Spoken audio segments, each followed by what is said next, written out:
fellow critics, welcome back to The Alley. The show still digging through the post-apocalyptic wasteland for the truth, some dandy boy apples, and some sugar bombs. I've been rummaging through old holotapes and random terminals, and I've come across some pretty interesting information. And if you know anything about me, then you know that I hunt knowledge like the Brotherhood of Steel hunts technology. Aggressively, giving it no quarter. Like any nerd with a high intelligence and perception stat, I spent some time checking out my perks to plan out my new character. You know, peek at the new perks they add from game to game. Because Fallout is one of those rare series where each installment deserves a few playthroughs. Usually you get a dud here and there, but Fallout delivers blast after nuclear blast that we've come to expect, much like mutually assured destruction. Be careful. The wasteland is so wacky, and you spend so much time out there that you start asking the real questions. Why can't I romance Fisto? Who is the mysterious stranger? Why did my grandmother want to whack the neighbor? The lore and the games themselves are so vast, you can easily get to level 20 before you start the main quest line. Damn you, side quest! Damn you, ADHD! Speaking of ADHD, hey look, squirrel! A special thank you to Alicia once again for donating her epic artwork to our show. I mean, look at this thing. Look at it. The frickin' light comes on. That's too much. I gave her idea. I just asked for a door, and she ran with it so hard that I felt she needed a mid-episode shout-out for this work of glory. Look, that's her work back there, too. If you wanted to see more than a link somewhere around here, or I'll throw it in the credits or something, you can find it. I'll put her name down here, though. If you want to commission her to make something, reach out to her. She's a sweetheart and really easy to work with. Thank you again, Alicia. So yeah, links in the description. Link's going to be at the end. Thank you everywhere. Continuing on. Just like the real world, you know how life can get so hectic that you just don't have time to sit down and look inward? And the poisoned world full of psychopaths, mutants, aliens, cultists, Marcy Long, synths, chems, and... Gary! Woohoo! Gary!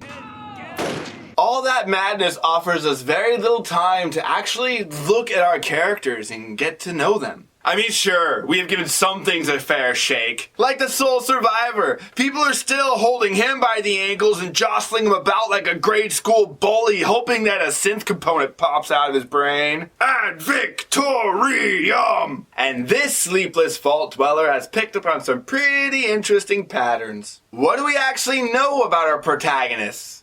And yes, I use the term loosely, considering I know how many of you watched Megaton become smoking, desolate ruins with glee from the penthouse suite that you paid for in the blood of those destitute, sullen settlers.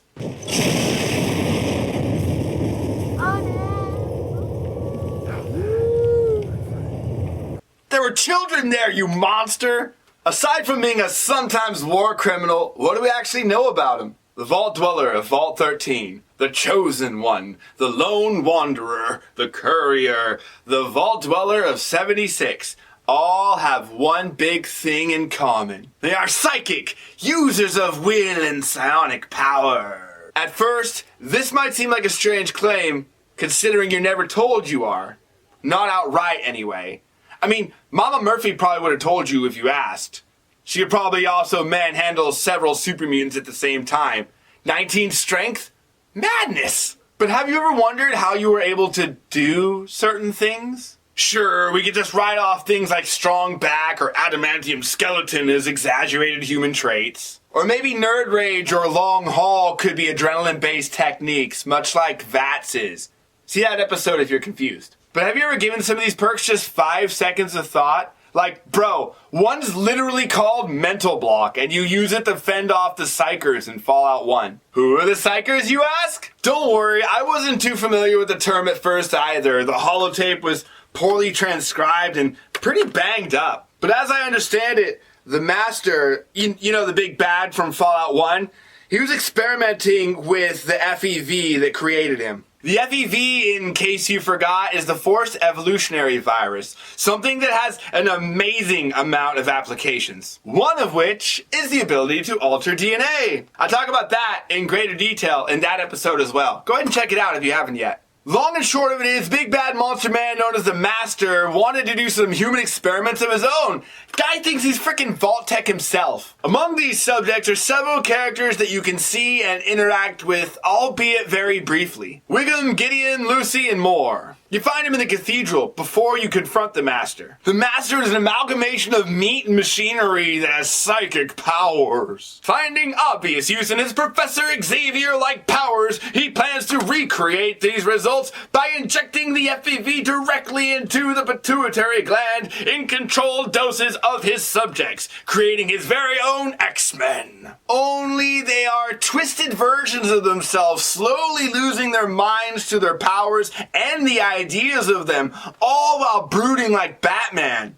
So yeah, basically the X-Men. Unfortunately, as one might guess, such grand ideals would not be easily achieved. He would have to make some sacrifices, and Mama Murphy did he pump out those sacrifices faster than cats can kill a bottle. The halls are literally echoing with the moans of the vengeful spirits whose souls have been twisted and amalgamated into the walls of this fleshy prison. You find the four forced men of the Thoughtpocalypse tucked safely behind a force field, being dampened by their psychic nullifiers as much as possible, hoping to keep them in check for future experimentation, I'm sure. So the game acknowledges that psychics exist in the world beyond the idea of plot armor.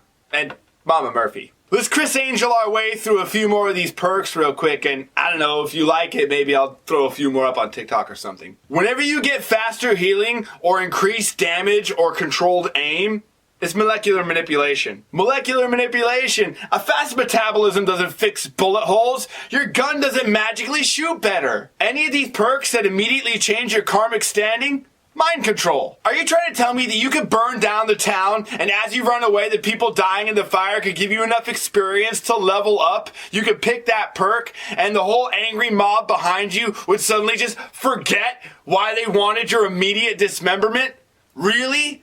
What in the instant Stockholm Syndrome is? Unless you are the magical seed of Arthur Curry, Aqualad and Aquagirl make no frickin' sense. Until you consider that body autonomy manipulation is a very frequent skill of psionics. Out of these many fun activities, there is one ongoing weird ability that most people often overlook because you yourself probably are one. Animal Friend. Every single protagonist has this weird innate ability to render irradiated, mutated animals subservient with their mere presence. In Fallout 3, you're even able to issue commands in a seemingly telepathic way. It's hard for me to believe that every Wastelander can think, good boy, and have an irradiated mongrel just bow down.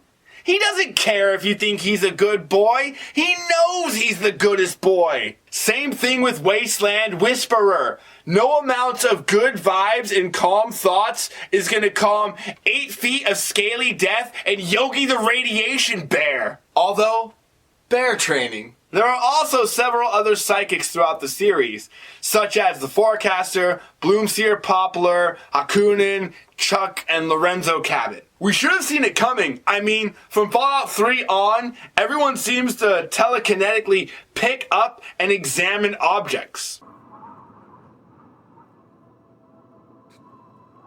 The mind is an amazing thing. We still haven't unlocked all the secrets to it, because there's always another freaking paywall. Be careful.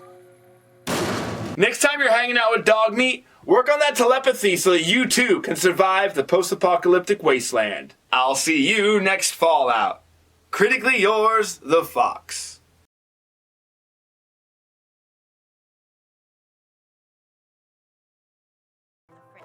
You still going? You back up?